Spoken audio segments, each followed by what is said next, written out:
Hi, and welcome to another video of the Target Individual program, the Target Individual Experience.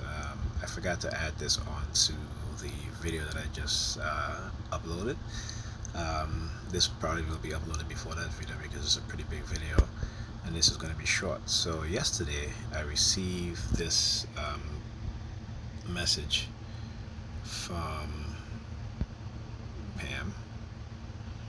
Okay, and it's a message that has a Facebook link to it. Okay, so when I went on to this Facebook link, okay, now I want you guys to pay special attention. Okay, as I scroll up, so I'm going to read it out for you guys. So here's a little something to think about. My mom had a lot of problems. She did not sleep, and she felt exhausted. She was irritable, grumpy, and bitter. She was always sick until one day suddenly she changed. One day my dad said to her, "I've been looking for a job for 3 months and I haven't found anything. I'm going to have a few beer with friends." My mom replied, "It's okay." My brother said to her, "Mom, I'm doing poorly in all subjects at the universities." My mom replied, "Okay, you will recover, and if you don't, well, you repeat the semester, but you pay the tuition." My sister said to her, "Mom, I crashed the car." My mom replied, "Okay, daughter, take it to the workshop, find how to pay, and while they fix it, get around by bus or subway." Her daughter-in-law said to her, "Mother-in-law, I come to spend a few months with you." Mom replied, "Okay, settle in the living room couch and look for some blanket in the closet." All of us gathered worried to see these reactions coming from Mom. We suspect that she had gone to the doctor and that she was prescribed some pill called "I don't give a damn" about 1,000 milligrams. Perhaps she was overdosing on these.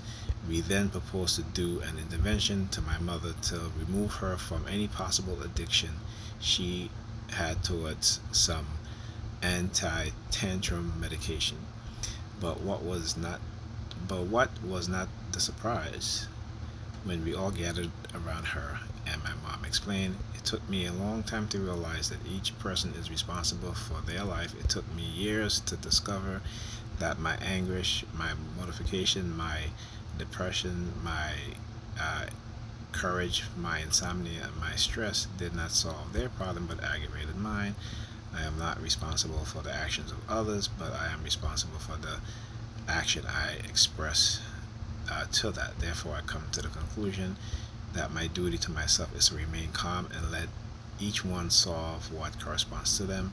I have taken course in yoga, meditation, miracles, human development, mental hygiene, vibration, and neurolinguistic programming. It's interesting she sent me something about neurolinguistic programming, right?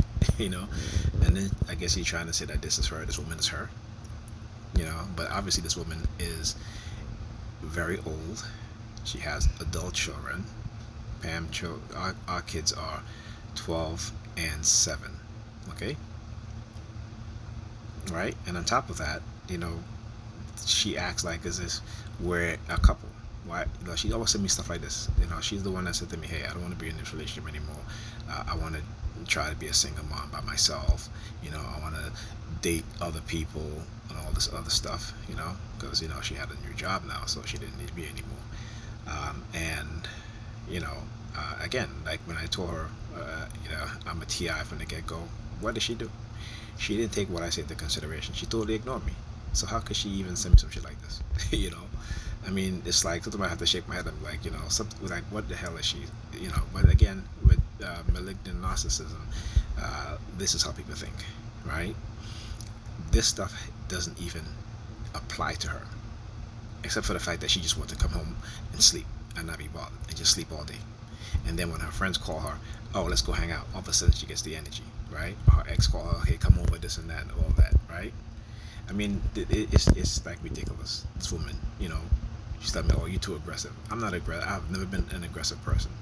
I might be persistent, but I'm never aggressive. And then to say that, and then for me to find out that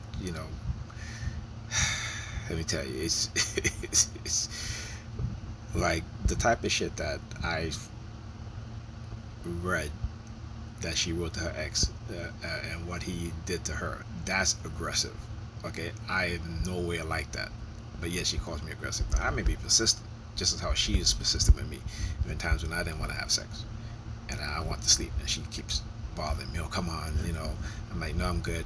Oh, come on, tapping me. Come on, come on, come on. And I'm like, okay, fine, whatever, let's go. That's how I was. That persistent, right? Not aggressive. Didn't grab her by the hair. Didn't choke her or anything like that. Didn't do none of that stuff. Okay.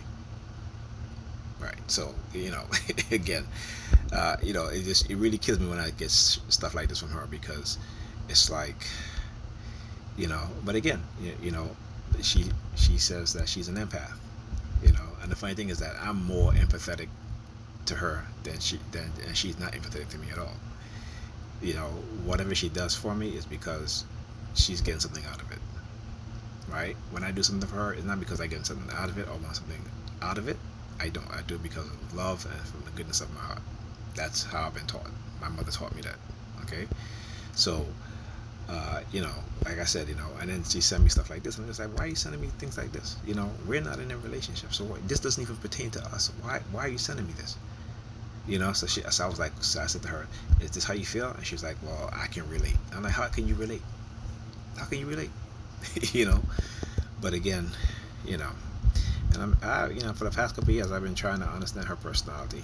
Really, been uh, listening to these courses online on different personalities.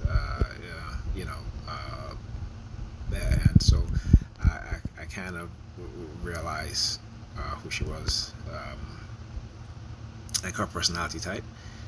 But the only thing is that I just can't deal with the targeting sometimes. I'll be around her for a couple of days, but if she continue with the heavy targeting, I gotta leave. I gotta leave. That's the best thing for me to do. All right, and it's funny too, because when I leave, she's like, "Oh, how come you leaving?" and this and that. But I'm like, wait a minute. Most of the time, you want me to leave.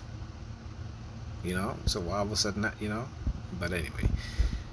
So anyways, it says, so from now on I cease to be the receptacle of your responsibilities, the sack of your guilt, the laundress of your remorse, the advocate of your faults, the wall of your lamentation, the depository of your duties. Like, what duties? What, my duties? Oh, so let's see, my duties is cooking, cleaning, taking care of the kids, what else? Taking the garbage out, what else? Doing whatever you tell me to do, right? Even though you said to me we are not in a relationship, right? And that you want to see other people and you're holding out. Well, so there you go. Anyway, so from now on I declare all independent and self-sufficient adults. Everyone at my mom's house was speechless. From that day, the family began to function better because everyone in the house knows exactly what it is that they need to do.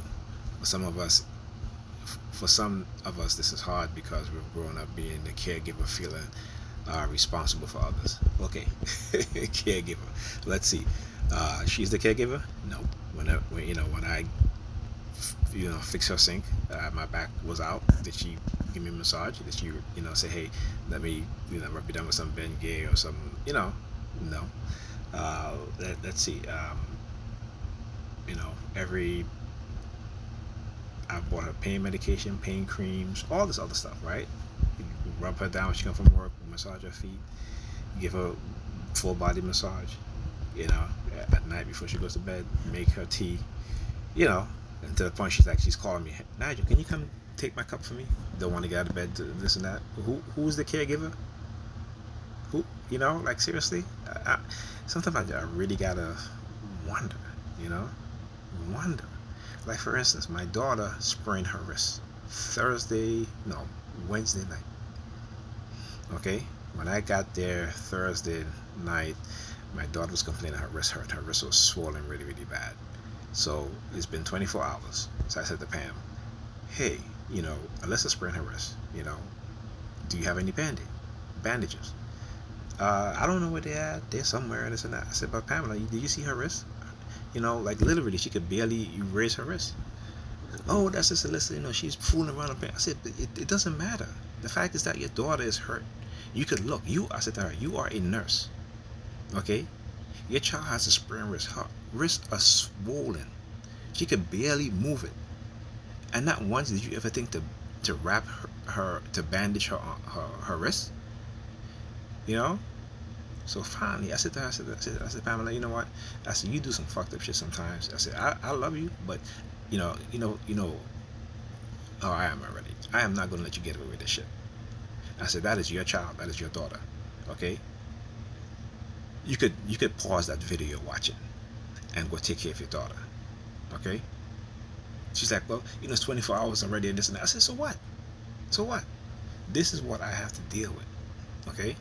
And this is why it's hard for me to like, I know you guys might say, oh, he goes through stuff with Pam all the time, and you just leave her alone, whatever. If I do that, my children will be seriously hurt. Okay? Because she refused to change her mentality. Right? Refuse. She doesn't even go check on my daughter. Check on our daughter to make sure that her hands was okay. Her hands were swollen, really bad. Okay? And yet she sent me some shit like this. Which again, don't make no sense. And I always tell her, make it make sense. Because you're on the phone, oh, I love my kids and this and that and that, taking them on vacation because it sounds good to other people. And you want to make it sound good to your friends and to your family. But when stuff like this happen, when I tell you, hey, don't leave the laundry detergent on the floor because the kids will get into it, and you leave it on the floor, and then my daughter eats it, our daughter eats it, and we have to run to the emergency room at 1 o'clock at night. Okay? This is why. And I told her, I said, listen, I understand how you are. I understand your personality. Okay? And so when I'm there, I have to do the things that she doesn't like to do, and she doesn't want, not even say want to like to do, she doesn't even want to do. I have to do those things, and I don't mind doing those things. Okay?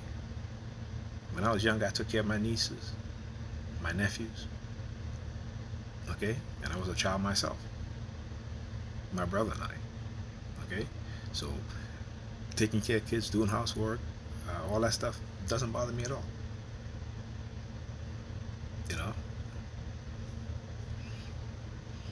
So, but I'm just like, man, like stuff like this really, I know something I want to say that I was like, why you send me stuff like this? This does not pertain to you. You just take one little thing about, because she talks about sleep, getting some rest and this and that, all of a sudden you just, that's me. Oh yeah, I don't get enough. I need rest. I need to sleep all the time. Right? And as much as she said that she's tired, if her friend called her ex called and said, hey, let's go out to eat, let's go to dinner, let's go here, let's go into the city, all of a sudden she'll find that energy. Right? I mean, I really wish I was in a better position. If this wasn't for this targeting shit, really and truly, I would have, take the kids with me. I really, and let her live her life. Let her be. Okay? Let her be. And I tried my best. I said, listen, I try to protect you, but hey, if you don't want to listen, fine. Unless the only protection you want is money. All right? And unfortunately, I'm not in a position for that. And hence the reason why I going back to school, right? In spite of everything that I know that is going to be done, right? This is the steps I'm taking. So, it's every situation is different for TIs. This is my situation. I understand. I know who I'm dealing with, and trying to make it work the best way I can.